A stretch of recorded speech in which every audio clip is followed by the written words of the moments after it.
Bonjour à tous, aujourd'hui on va commencer une nouvelle leçon, on va partir en histoire et on a terminé la géographie. Alors en histoire, on a les 2 dernières leçons portées sur le monde des campagnes dominé par les seigneurs et le monde des villes, les villes qui voulaient devenir de plus en plus indépendantes comme Bruges.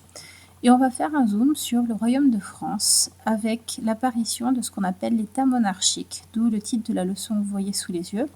L'affirmation de l'état monarchique dans le royaume des Capétiens et des Valois, 11e-15e siècle. Les Capétiens et les Valois sont le nom des 2 dynasties qui ont successivement régné pour la France. Alors pour travailler sur cette leçon, on va travailler sur une fiche que je vous ai mise en pièce jointe qui va vous rappeler normalement quelque chose. Et cette fiche justement va donc nous permettre de voir un roi qui s'appelle Philippe Auguste, que vous voyez ici sur cette frise, qui est un roi capétien et dont le document sur lequel on va travailler justement va nous apporter plein d'informations sur les rois. Alors auparavant, il faut faire un petit retour en arrière pour savoir comment la France est gouvernée en plein milieu du Moyen-Âge. Nous avons vu au début de l'année Charlemagne qui avait fondé la dynastie des Carolingiens. Je vous ramène date repère brevet, Charlemagne couronné pape à Rome en 800. Et en 987, c'est l'arrière petit-fils de Charlemagne qui gouverne, mais qui en fait va mourir sans successeur.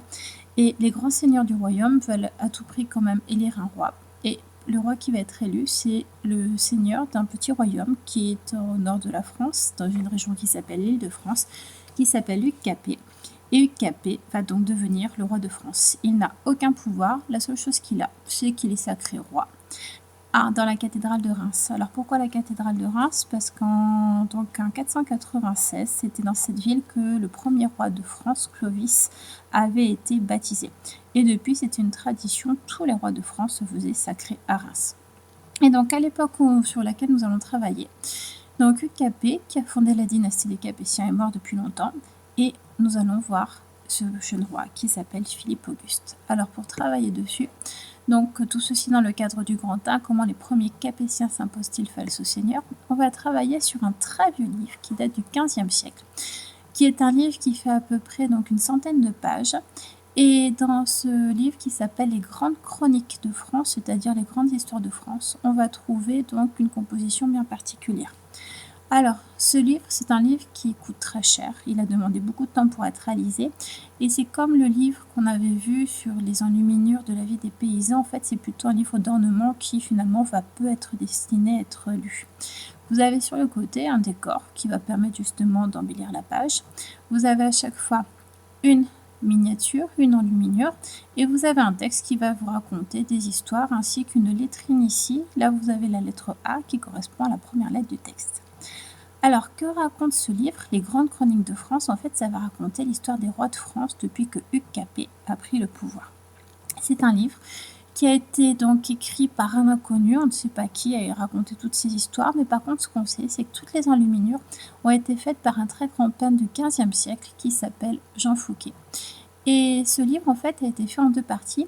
Une première partie avait été faite dans les années 1415-1420, et ensuite, on a demandé à Jean Fouquet de rajouter 51 miniatures, les enluminures, dont celle sur laquelle on va travailler beaucoup plus tard, une vingtaine d'années plus tard, plutôt une trentaine d'années, dans les années 1455-1460. Donc en fait, on peut dire que ce livre date du XVe siècle.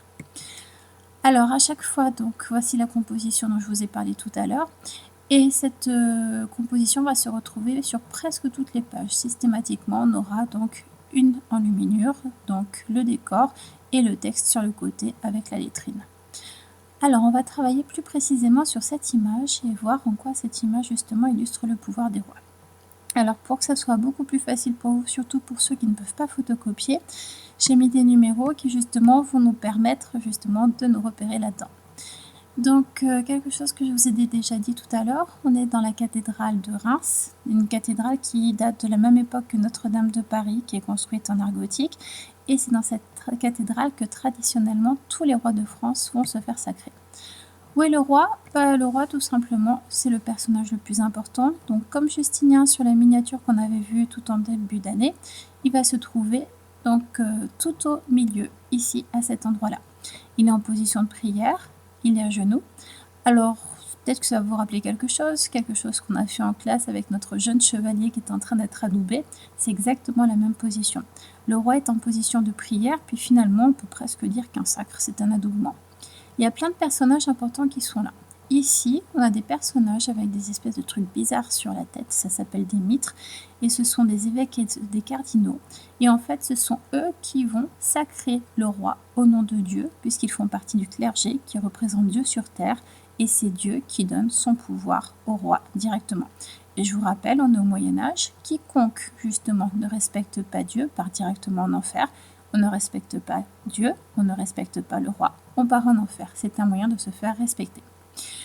Ensuite, autres personnages qui sont présents. Les personnages qui sont derrière, qui n'ont aucun objet sur la tête, qui n'ont pas grand-chose dans les mains, comme ce personnage que vous avez ici, numéro 3, ce sont tout simplement des membres de l'administration, alors peut-être l'équivalent des ministres, qui font aide justement le roi à gouverner. Autres personnages qui sont présents, ces personnages qui ne sont pas en habit de membres du clergé, qui sont avec des espèces de tuniques où on retrouve le lion, on retrouve un certain nombre d'animaux, qui tiennent souvent des objets entre les mains et qui ont des couronnes sur la tête, c'est tout simplement l'équivalent de la noblesse, les jeunes chevaliers qui entourent le roi, un petit peu comme les jeunes écuyers qui aidaient notre jeune chevalier à s'équiper le jour de son adoubement. Alors voilà pour les personnages que nous avons. Ensuite, nous avons plein d'objets qui sont représentés sur cette scène. Un objet que l'on retrouve partout. Donc il y a la couleur bleue, et sur cette couleur bleue, vous avez donc ce qu'on appelle la fleur de lys. La fleur de lys, vous l'avez par terre, vous l'avez sur les côtés, vous l'avez sur le manteau du roi, et c'est elle qui représente la royauté. Donc là, on nous rappelle bien que c'est un jeune homme qui est en train de devenir roi. Et le jour du sacre, justement, il y a plein d'objets qui vont être remis à ce jeune roi.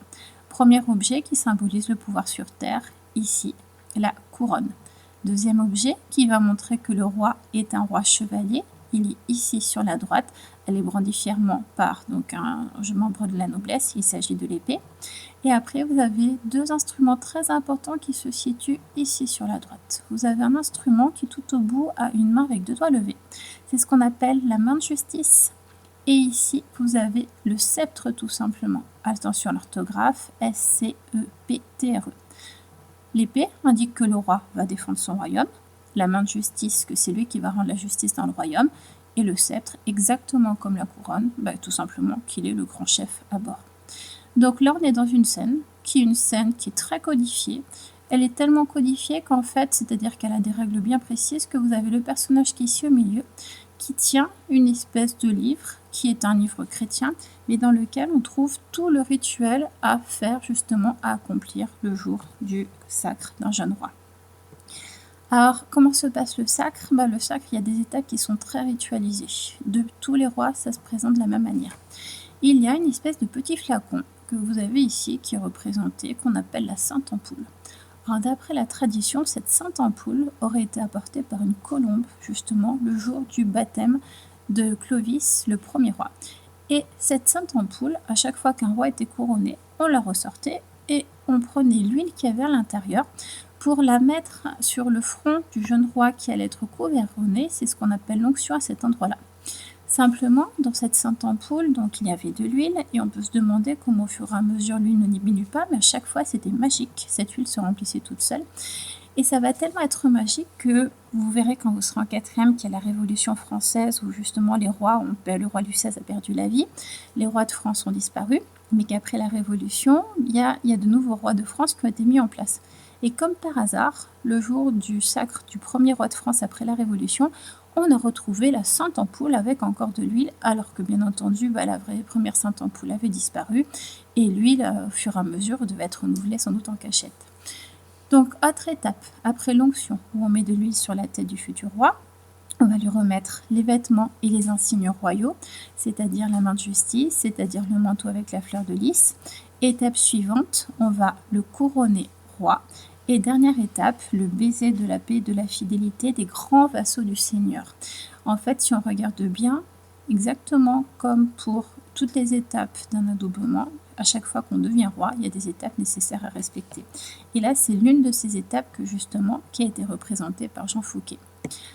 Alors, Jean Fouquet, dans ce livre, a également fait d'autres miniatures. Là, on est au sacre justement de Louis VIII et Blanche de Castille. Louis VIII, c'était le fils de Philippe Auguste. Et si on regarde cette scène, bon, on pourrait presque faire un copier-coller après avec celle que je vous ai montrée. Je regarde une autre scène qui est tirée du même livre. Là, on est en 1380 avec un roi qui s'appelle Charles VI. Et je regarde exactement les mêmes personnages, exactement les mêmes objets, exactement les mêmes attitudes. Alors, est-ce que Jean Fouquet, lorsqu'il a représenté cette scène, a pu réellement peindre les têtes des personnages? Ben non, parce que tout simplement, c'est une scène qui a eu lieu 300 ans auparavant. Alors, la question qu'on peut se poser, c'est pourquoi on nous montre des scènes qui se ressemblent beaucoup avec des personnages qui ont été forcément inventés. Et ça, c'est pas très compliqué. Ce livre a été fait bien plus tard que justement la scène qui est représentée. Et ça a été fait au XVe siècle. 15e siècle, c'est tout simplement la fin de la guerre de 100 ans. La guerre de 100 ans, je vous rappelle, 1337-1453. Et le roi qui prend le pouvoir, c'est le roi Charles VII. Et le roi Charles VII a besoin de montrer qu'il est le descendant des rois de Pieux-Capet, que c'est lui le légitime roi de France et non le roi d'Angleterre. Et c'est pour ça que dans ce livre, en fait, il va demander à ce qu'on raconte toute l'histoire justement des rois avant lui pour pouvoir dire, regardez, ce sont mes ancêtres et ils ont régné. Donc moi aussi, il faut que je règne.